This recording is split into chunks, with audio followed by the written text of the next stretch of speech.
Hello everyone, I'm Gabriela Flores and I'm going to explain to you the basics to understand the BH in the Space Force more specifically. So, today I want to give you a simple and clear explanation of how basic allowance for housing or BH works in the Space Force. The BH is the money service members receive to help cover your housing costs. In other words, where you live.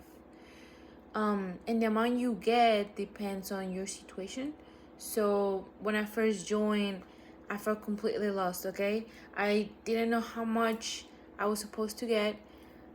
If I was like getting it already, if I was getting it already, or if I wasn't. I was married to military to military member, so nobody seemed to have the answers to that because it's not very common.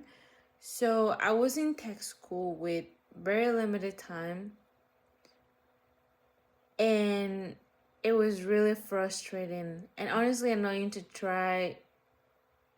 trying to figure it out. Once I finally got the right information, everything made sense. I wish somebody had explained it to me way sooner. So today I want to help new members understand BH clearly, or at least if you're in the Space Force.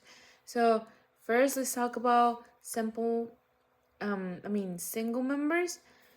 In the Space Force, you have to live in the dorms for about 2 years, average, when you start in the Space Force. After you finish your dorm time, you can move off base and live in base housing, or off base and receive 70% of the BH. Um, this amount will depend on the location. I live in Vandenberg, so I believe it also changes a little bit for your rank. But like for E3, BH in Vandenberg is like 2,300 a month, roughly. Because I think they kind of changed that this year, the BH. The amount changes depending on the state or city, like I said. And according to the Defense Travel Management Office, BH rates are based on local and rental prices, like I said. That's my first source. And now let's talk about married to military members. This is where I personally got confused the most because I am married to another military member from a different branch. Doesn't matter. We both get BH, which is the good news, right? Everyone wants to get the BH, but the bad news, I guess not bad news, but like the downside is that you also get the 70% rate, and only if you live off the dorms.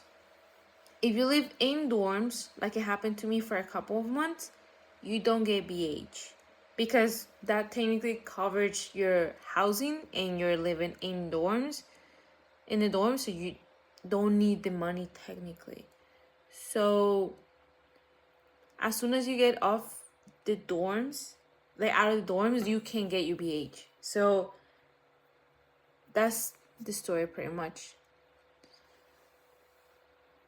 Also, um if your spouse leaves far away, you still have to finish your dorm requirement before you can receive it.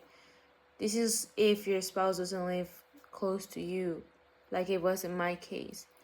I will say that this is the part that made everything feel like a puzzle when I joined, because it's not a common situation.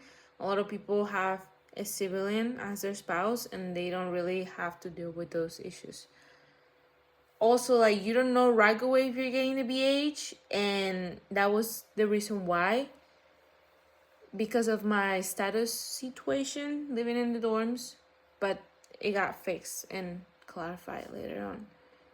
Next, if you're married to a civilian, the rules are different as well. In this case, you will receive the 100% BH amount, and it's based on where you live as well. I mean, where your spouse lives. This is because the military assumes you need full housing support when your spouse is not a service member. And now we're gonna talk about dependents as well. Many people wonder if you get extra money for dependents and if it changes depending on how many you have. The answer is yes, you do receive a specific rate, but you only receive it if you have dependents or not. Know how many do you have. If you have like 10 or just one dependent, the amount will be the same. Like say 500 on your branch. I don't know what branch you are, but every branch is special. Anyways, if you have one dependent, you get that exact amount. If you have 10 dependents, you get the exact same amount. You won't get more than that, and I would say that's good. Otherwise, people in here will be having a lot of kids, which is not really a good idea. People will be responsible. Next, I got that, by the way, from the military.com, which explains that BH only has two categories, which is dependents or without dependents. And then finally, deployment. If you deploy, you continue receiving BH based on your normal status. So if you were getting BH before deployment, you should still be getting BH. In conclusion, BH depends on your situation, whether you're single or married to a civilian or a military member, and if you're living in the dorms, or also if you have dependents. I'll believe that understanding these rules early can save you a lot of stress. At least it would have done a lot for me. And I learned everything the hard way, sadly. No worries. And I hope this briefing helps new members feel more confident about their housing allowance. And also, if you're single, that doesn't mean you can live in base housing. A lot of bases do allow 2 or 3 single members to live in one house as long as they like plan it out, and you guys can live in base that way, dividing the rent between all of you, which is pretty cool.